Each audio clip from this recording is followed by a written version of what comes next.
বলি ও বুড়ি, আজকাল দেখছি তুমি একদমই গতর নাড়িয়ে কাজ করতে পারছো না। কি বলছেন কি গিন্নিমা? হ্যাঁ, আমি তো কাজ করছি। না না কমলা, তুমি অনেকদিন এখানে কাজ করেছো ঠিক আছে, কিন্তু এখন তুমি বুড়ি হয়ে গেছো। কয়েকদিন ধরে দেখছি তুমি বেশ ঢিলে হয়ে গেছো, কাজ বাজ ঠিক করে করতে পারছো না। তাই আজ থেকে নতুন কাজের লোক আসবে, তোমাকে আর কিছু করতে হবে না। জেঠিমা, তুমি ঠাকুমাকে এরকম ভাবে কেন বলছো? ঠাকুমা তো কত কাজ করে বলো।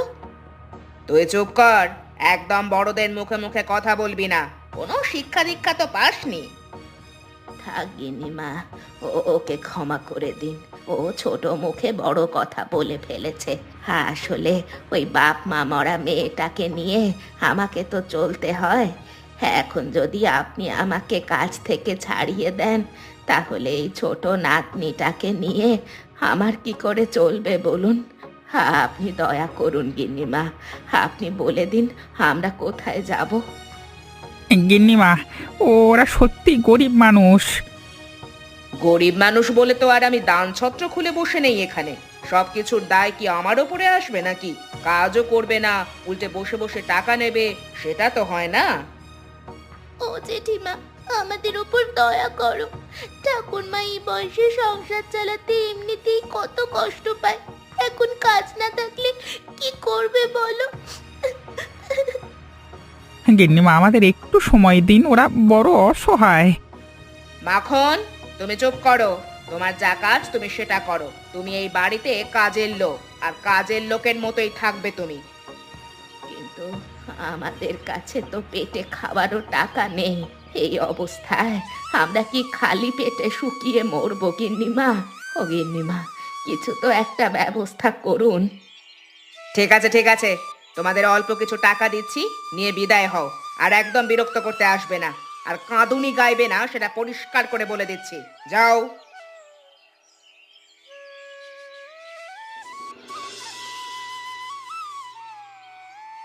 এবারে কি হবে রে পিউ? আমি তো কিছু বুঝতেই পারছি না। দেখবে ঠাকুমা, আমরা ঠিক কিছু না কিছু একটা ব্যবস্থা করে নেব। কিন্তু আমি তো খুব ছোট। যদি আমি বড় হতাম, তাহলে আমি তোমাকে নিশ্চয়ই সাহায্য করতাম। কিন্তু তাও আমি আর তুমি মিলে নতুন কিছু করার চেষ্টা করব। আমি তো কিছু বুঝতে পারছি না। গিন্নিমা যে কটা পয়সা দিয়েছেন, এতে দুবেলার বেশি খাওয়া জুটবে না। এরপর কি হবে রে? আমাদের এরকম ভাবে বাড়ি থেকে বের করে দিল, আমরা থাকবোই বা কোথায়? এতদিন তো আমরা ওদের বাড়িতেই থেকে এসেছি, এটা একবারও ভাবলো না জেঠিমা?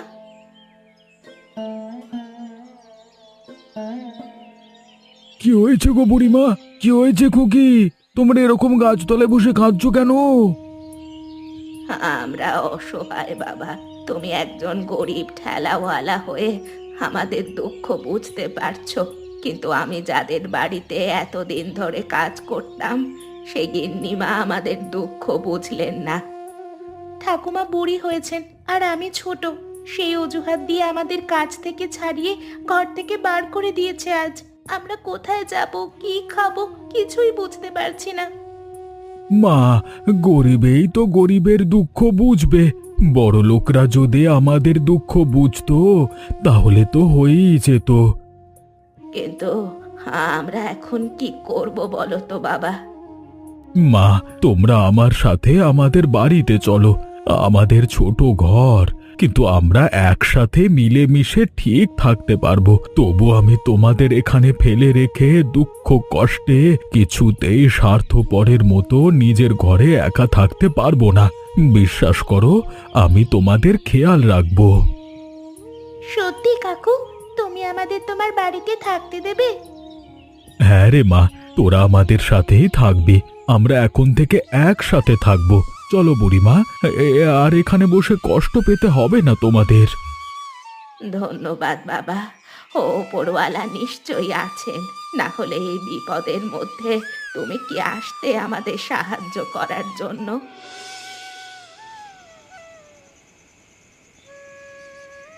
রাত তো অনেক হলো বাবা, আজ রান্না বান্নার জন্য ঘরে কি কিছু জোগাড় আছে? তুমি রান্না করবে বুড়িমা? আমি তো নিজের রান্না নিজেই করে খেতাম এতদিন। তুমি কি এ বয়সে পারবে?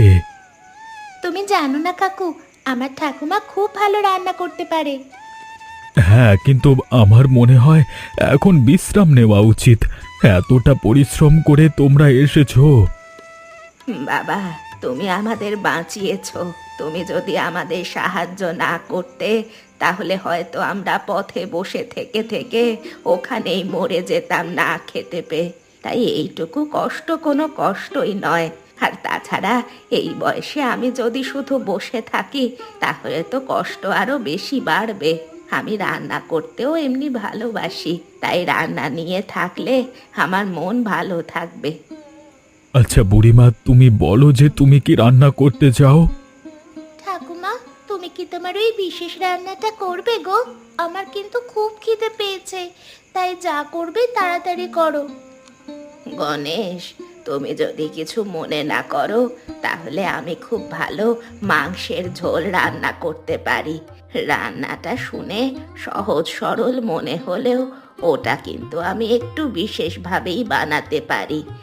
যারা খেয়েছে তারা সবাই সুনাম করেছে। বাহ, এটা তো খুব ভালো কথা। তাহলে আমার মাথায় একটা বুদ্ধি এসেছে। কি বুদ্ধি কাকু? দেখো, আমার ঠেলা গাড়ি তো এমনিতেই আছে, আর বুড়িমা তুমি খুব ভালো মাংসের ঝোল রান্না করতে পারো। তাই বলছি, তুমি যদি রান্না করো, আমি আমার ঠেলা গাড়িতে করে বাজারে বিক্রি করব। আমি তোমাদেরকে সাহায্য করব। তুই এটা করবি বাবা? হ্যাঁ গো, দেখবে সত্যি আমাদের ব্যবসা খুব ভালো চলবে। এমনিতেই আমার ঠেলা গাড়িটা কোনো বিশেষ কাজে লাগে না। এতে আমার আর তোমাদের সবার ভালো হবে। কি মজা, কি মজা! তবে আজ রাতের জন্য ঘরে তাজা বেগুন আছে দেখলাম। বেগুন ভর্তা আর ভাত করতে যাচ্ছি। কাল থেকে আমাদের মাংস রান্না শুরু হবে। খেয়ে যাও, খেয়ে যাও, সবাই খেয়ে যাও। এমন সুন্দর মাংসের ঝোল আর কোথাও পাবে না। এ হচ্ছে এক বিশেষ বুড়িমার হাতের বানানো বিশেষ মাংসের ঝোল। একবার খেলে বারবার খেতে মন চাইবে।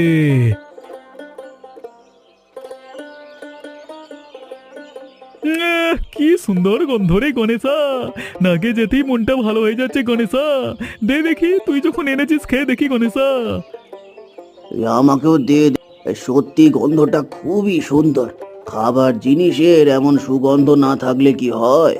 তার উপরে আবার মাংস বলে কথা। এই নাও, এই নাও, খাও খাও। বাহ গণেশা, এমন সুন্দর মাংস রান্না কে করেছে রে গণেশা?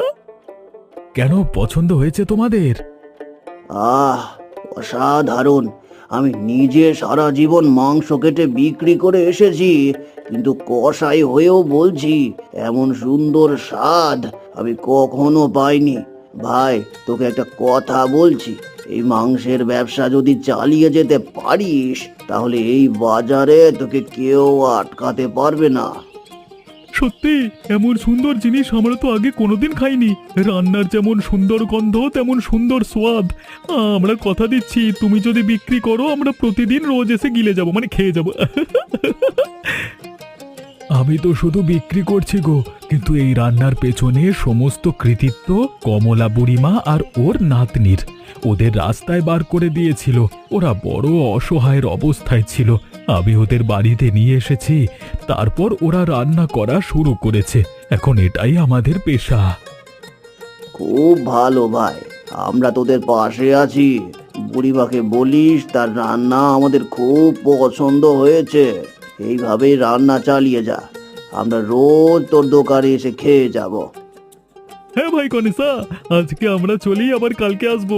ওই দেখ, আমাদের দেখা দেখি আরো কত লোক আসছে তোর কাছে মাংস খেতে গণেশা।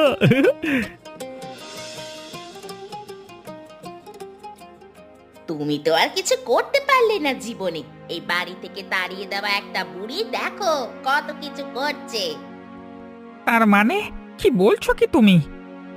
কেন, তুমি শোনোনি? এই বাড়ির চাকর কমলা বুড়ি এখন বাজারে মাংস বিক্রি করে নাম কামাচ্ছে। ওই যে গণেশ ঠেলাওয়ালা আছে না, ওর সাথেই তো বেশি পীড়িত হয়েছে দুজনে, ওই বুড়ি আর ওর নাতনি। আচ্ছা, আমি গিন্নিমার কাছে ওদের নামে বলতে গিয়ে নিজে খারাপ হলাম, আর এখন নিজেদের আখেরটা ঠিক গুছিয়ে নিল। সেটাই তো বলছি গো। আর তুমি বোকার মরণ পড়ে রইলে আমের আঁটি হয়ে। তোমাকে তো কেউ পাত্তাই দিচ্ছে না। সেটাই তো দেখছি। না, এটা আমি কিছুতেই মেনে নেব না। গিন্নিমাকে আমি বলবো। তুমি আর বলে কি করবে? তুমি তো বেশি সতীগিরি দেখাতে গিয়ে নিজের জায়গাটাই হারিয়েছো। যে জায়গা হারিয়েছি সেই জায়গা পুনরুদ্ধারও আমি করতে জানি। গিন্নিমাকে আমি সব কিছু বলবো। আমার এখনো মনে আছে, ওরা যাওয়ার সময় গিন্নিমাকে টাকা দিয়েছিল। তাহলে নিশ্চয়ই সেই ডাকাতেই ব্যবসা ফেঁদেছে। ওদের পেটে হাত ঢুকিয়ে টাকা যদি বার করতে না পেরেছি, তবে আমার নাম মাখন দাস নয়। ঠিক আছে ঠিক আছে, তুমি যে কত পারবে তা আমার ভালো জানা আছে। তুই কি ভাবছিস আমাকে আমি পারবো না? আমি দেখিয়ে দেব। ওদের দুজনকে যতক্ষণ না রাস্তায় আনতে পারছি ততক্ষণ আমার শান্তি নেই। আমার ভালো রূপটা ওরা দেখেছে, কিন্তু এই মাখন দাসের খারাপ দিকটা ওরা এখনো দেখা বাকি আছে ওদের। তাহলে আর অপেক্ষা করো না। যত অপেক্ষা করবে তত জল মাথার ওপরে উঠবে। আমি এক্ষুনি যাব, দেখিয়ে দেব ওদের কি দশা আমি করতে পারি। হ্যাঁ,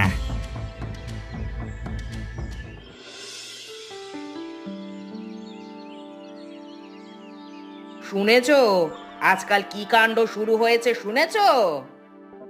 আহ, দেখো, সারাদিন জমিদারির কাজ বাজ সামলে সন্ধ্যাবেলা একটু বিশ্রাম করি আমি। তুমি আবার কি কাণ্ড শোনাতে এলে এখন? হ্যাঁ হ্যাঁ, তুমি সারাদিন ওই নিয়েই থাকো। একদিন দেখবে তোমার জমিদারি ডগে উঠে যাবে। কেন, কি হয়েছে? কি হয়েছে মানে, ওই কমলা বুড়িকে আমি বাড়ি থেকে তাড়িয়েছি। তারপরে এখন ওরা বাজারে মাংস বিক্রি করে নাম কামাচ্ছে। আমাদের মাথার ওপরে চলে যাবে কিন্তু, আর সেটা আমি মেনে নেব নাই বলে দিচ্ছি। কেন, ভুলটা কি করেছো ওরা? চুরি ছিনতাই তো করেনি, কোনো অসৎ পথে তো যায়নি। তুমি বাড়ি থেকে তাড়িয়ে দিয়েছিলে পেটের দায়ে, তাই সৎ পথে ব্যবসা করে খাচ্ছে। তাতেও তোমার সমস্যা। তুমি কেন বাধা দিতে যাবে, আর আমাকেই বা কেন বলছো? শোনো, ওরা একদিন আমার বাড়ির চাকর ছিল। যারা চাকর তাদের সারা জীবন চাকর হয়েই মাথা নিচু করে থাকতে হয়। মালিক হওয়ার কথা ভাবতে নেই তাদের। এখন মালিক হয়ে আমাদের সমান হওয়ার স্বপ্ন দেখছে। এই হরো, এদিকে আয়। কি হয়েছে মা, ঠাকুরন আমাকে ডাকছিলেন? ওকে আবার কেন ডাকলে এখন? শোন হরু, ওই বুড়ি আর ওর নাতনি যে ঠেলা গাড়িতে করে মাংস বিক্রি করছে, তুই ওদের ঠেলা গাড়িটা ভেঙে দে। কিন্তু গিন্নিমা, কাজটা কি ঠিক হবে? এটা কি তুমি ঠিক বলছো? তুমি চুপ করে থাকো। শোন হরু, তোর যত টাকা লাগে আমি দেব, কাজ যেন ঠিক মতো হয়ে যায়। তুমি কিন্তু কাজটা ঠিক করছো না মনোরমা। আমাকে কি করতে হবে কি না হবে সেটা তোমার থেকে শিখতে হবে না, বুঝেছো?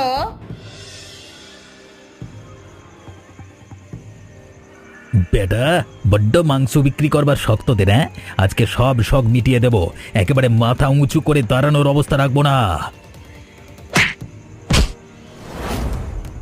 কি করছো কি তুমি? আরে আরে, এটা আমাদের একমাত্র সম্বল, তুমি এটাকে এভাবে ভেঙে দিতে পারো না। বেটা, তুই আমাকে শেখাবি আমার কি করা উচিত? যা, ভাগে ভাগে কুত্তা। বাবা, মরে গেলাম। তুই এখানে এভাবে ঘাড় মোটকে পড়ে থাক, আর তোর এই গাড়ি নিয়ে বেরোনোর স্বপ্ন কোনো দিন পূরণ হবে না। কি হয়েছে গণেশ?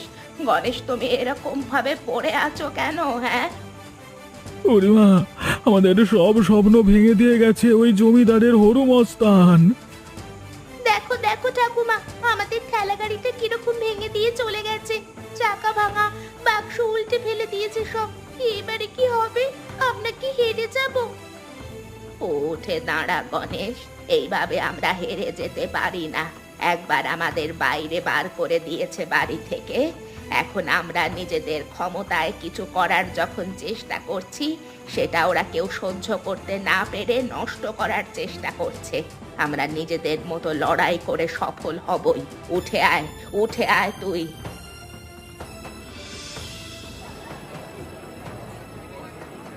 কি বুড়িমা, আজকে তুমি এসেছো? তোমার নাতনিও তো দেখছি, কি ব্যাপার? কি হলো? এই গণেশ কোথায়? সে তো বলেছিল তোমরা শুধু রান্না করো আর সে বিক্রি করে। এতদিন সেটাই চলতো, কিন্তু এখন মনে হচ্ছে আমাদের রান্নার সাথে সাথে বিক্রিটাও করতে হবে। কিন্তু কেন, ওর কি কিছু হয়েছে? গণেশ কাকুর যে শরীর খারাপ, জমিদারের লোকজন ওকে মেরে ওর অবস্থা খারাপ করে দিয়েছে, ঘরে শুয়ে আছে। ওর এখানে এসে দোকান দেওয়ার অবস্থা নেই। কেন, আমরা বিক্রি করলে তোমরা খাবে না বুঝি? অবশ্যই খাবো, কিন্তু এমন অবিচারের কোনো মানে হয় না। বরং আজ তো আমাদের আরো ভাগ্য খুলে গেছে যে আপনি নিজে রান্না করেন আর আপনার হাত থেকে আমরা খেতে পাবো। তবে আমরা সবাই মিলে এই ঘটনার বিরোধিতা করব। চলো, তার আগে সবাই মিলে খেয়ে নেওয়া যাক।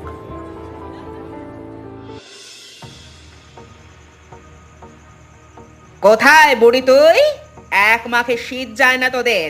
বেরিয়ে আয়, বেরিয়ে আয় বলছি। কি হয়েছে দেখুন গিন্নিমা, এখনো আমরা আপনার সম্মান করি, কিন্তু এইভাবে চললে আমরা কিন্তু আর আপনাকে সম্মান করব না। যা করেছেন তারপর আবার আপনারা এই বাড়িতে এসেছেন। দেখেছেন বউ ঠাকুরুন যেমন চ্যাটাং চ্যাটাং কথা বলছে? কেন, ঠাকুমা তো ঠিকই বলেছে, তুমি মারোনি গোপাল কাকাকে। গোপাল কাকা তোমাদের কি ক্ষতি করেছিল? হ্যাঁ, আমাদের দোকান ভেঙে দিয়েছো কেন? দেখ, ছোট মুখে বড় কথা বলতে কিন্তু তোকে আগেও মানা করেছি পিউ। আমি কিন্তু মেরে তো দাঁত ভেঙে দেব। একদম পিউকে উল্টো পাল্টা কথা বলবেন না আপনি। এই মুহূর্তে এই বাড়ি থেকে চলে যান। আর আমরা আপনাকে একটুও ভয় পাই না। আমরা সৎ পথে উপার্জন করছি, আর তার জন্য আপনাদের অনুমতির আমাদের কোনো দরকার নেই। আমরা যা খুশি তাই করব। একদম ঠিক কথা, আমরা আর ভয় পাই না। আমরা আর মাথা নিচু করে বাঁচবো না আপনাদের কাছে। ঠিক ভেবে বললি তো? এই হরু, চল, ওদের দেখিয়ে দেব যে আমরা কি করতে পারি। একদিন তোরা পস্তাবি, রাস্তায় এসে ভিক্ষে করে খাবি তোরা। তোদেরকে সেই ভিখিরি বানানোর ক্ষমতা আমাদের আছে, সেটা জেনে রাখিস। হ্যাঁ হ্যাঁ, যান যান, আমরাও দেখে নেব আপনারা কি করতে পারেন। আমরা সৎ পথে আছি এবং সততাই আমাদের শক্তি। আমরা আপনাদের চোখ রাঙানিকে ভয় পাই না। আর যা করার আছে আপনার তাই করে নিন। এর পেছনে নিশ্চয়ই কেউ আছে, সেটা আমাকে বার করতেই হবে। বেরিয়ে আয়, বাড়ির ভেতরে ঢুকে বসে আছিস কেন? আমি তোর সাথে কথা বলতে চাই। আরে বুড়ি বাজে, কি মনে করে? দেখ, একদম নাটক করবি না তুই। আমি অনেক ভাবনা চিন্তা করে বুঝতে পেরেছি তুই আমাদের পিছনে লেগেছিস। কেন, আমি তোর কি ক্ষতি করেছি শুনি? তুমি কি বলছো? আমি তো কিছুই বুঝতে পারছি না বুড়িমা। নাকি বুঝেও না বোঝার ভান করছিস? জমিদার বাড়ির লোক আমাদের ওপরে তো এমনি এমনি ঝাঁপিয়ে পড়বে না। আমি ওদের অনেক দিন ধরে চিনি। আমি বুড়ি হয়েছি বলে ওরা তাড়িয়ে দিতে পারে, কিন্তু আমাদের ক্ষতি করার ভাবনা ওদের মাথায় আসবে না যদি না কেউ ওদের চুগলি করে। আর সেই স্বভাবটা একমাত্র তোর আছে। আরে না না বুড়িমা, ওই গিন্নিমা হচ্ছে এক নম্বরের বদমাইশ মহিলা। সব দোষ ওর। এক নম্বরের হিংসুটে মেয়ে ছেলে। আর তুই যে দুমুখ সাপ নোস, সেটা আমি বুঝবো কি করে? আমি সত্যি বলছি বুড়িমা, তুমি আমার কথা বিশ্বাস করো। দেখো, আমিও তো গরিব মানুষ। আমি তোমার কোনো ক্ষতি করতে যাব কেন বলো? সত্যি কথা বলছিস তো? সত্যি কথা বলছি বুড়িমা, আমাকে তুমি বিশ্বাস করো। কথাটা মনে রাখিস, যদি উল্টো পাল্টা হয় কিছু, তোর কপালে ভয়ানক দুঃখ আছে।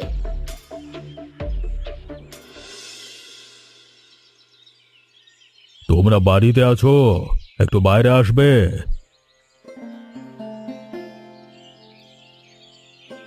এ কি, হে কি জমিদার বাবু, আপনি এসেছেন? ওরে ওরে, ওই পিউ বাবু নিজে আমাদের বাড়িতে এসেছে, একটু বসতে দে।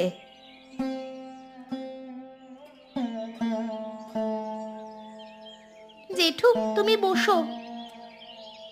বাবু, আপনি দয়া করে এই গরিবের বাড়িতে পায়ের ধুলো দিলেন, আমরা অনেক ধন্য হয়েছি। আমাকে ক্ষমা করে দিও তোমরা। আমি সব সত্যি শুনেছি এবং লুকিয়ে লুকিয়ে অনুসন্ধান করে নিজে জেনেছি আমার গিন্নি আর ওই ফুলেশ্বরী দুজনে দুজনের কান ভাঙিয়ে এমন সমস্যা সৃষ্টি করেছে। তুমি তো জানো বুড়িমা, আমি কোনোদিন কারোর ক্ষতি চাইনি। আহা, আপনি এমন হাত জোর করবেন না বাবু। আমি তো আপনাকে কোনোদিনও দোষ দিইনি, আমরা কেউ আপনাকে দোষ দিই না। কিন্তু জেঠিমা আমাদের অনেক কষ্ট দিয়েছে। তার জন্য আমি নিজে ক্ষমা চাইতে এসেছি। ওরা অন্যায় করেছে আর আমি চুপ করে থেকেছি, সেজন্য দোষ আমারও। কিন্তু আজকে আমার চোখ খুলে গেছে বুড়িমা। আমি তোমার কথা ওই ফুলেশ্বরীর বাড়িতে সব লুকিয়ে শুনেছি। তোমাদের যা ক্ষতি হয়েছে, এই নাও তোমাদের ক্ষতিপূরণ। আবার নতুন করে দোকান শুরু করো এবং গণেশ, তোমার চিকিৎসার সব দায়িত্ব আমার। আজকে বিকেলে একজন চিকিৎসক আসবে এবং সে তোমাকে দেখে শুনে সুস্থ করে দেবে। আপনার অশেষ দয়া বাবু, কিন্তু দয়া করে দেখবেন যেন কেউ আর আমাদের ক্ষতি করতে না পারে। আমি এখানে দাঁড়িয়ে আজকে কথা দিয়ে যাচ্ছি, আমি প্রতিজ্ঞা করছি আর কেউ তোমাদের কোনো ক্ষতি করতে পারবে না। আবার তোমরা নতুন করে দোকান শুরু করো এবং সেই দোকানের পেছনে আমার হাত থাকবে। আর কোনো শয়তান তোমাদের যাতে ক্ষতি না করতে পারে তার ব্যবস্থা আমি আজ থেকে নিচ্ছি। ধন্যবাদ বাবু, অসংখ্য ধন্যবাদ।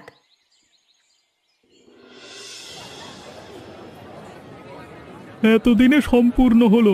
তোমরা তিনজনে মিলে বাজারে ঠেলায় মাংস বিক্রি করতে এসেছো আর নতুন খেলা দেখে তোমাদের খুব ভালো লাগছে। দাও দাও দাও দাও দাও দাও, আজকে আমরা সবাই আনন্দ করে খাবো। এই নাও, আজ আমি সবাইকে দেব।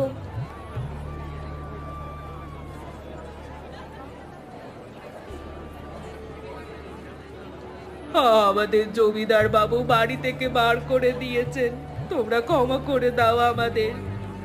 হ্যাঁ, আমরা সবার সামনে হাত জোর করে ক্ষমা চাইছি। আসলে আমিও গরিব ছিলাম তো, তাই তোমাদের এমন উন্নতিতে আমি হিংসা করেছি।